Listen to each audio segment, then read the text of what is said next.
इब्राहीम अलैहिस्सलाम ख्वाब देखते हैं कि मैं बेटे को ज़बह कर रहा हूँ। जब दोनों राजी हो गए, बाप ज़बह करने पे और बेटा ज़बह होने पे, अब बाप की आंखों पे पट्टी बंधी है, हाथ में छुरी है, 100 साल का बूढ़ा बाप, छुरी की नोक हलक के ऊपर रख के पूरा वजन डाल दिया, गला कट गया, खून बहने लगा।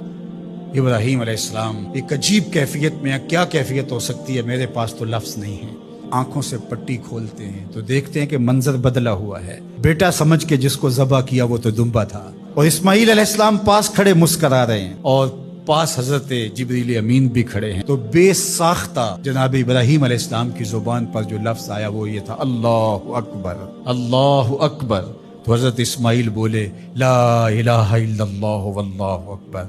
पास खड़े जिब्रील बोले, अल्लाहु अकबर वलिल्लाहिल हम्द।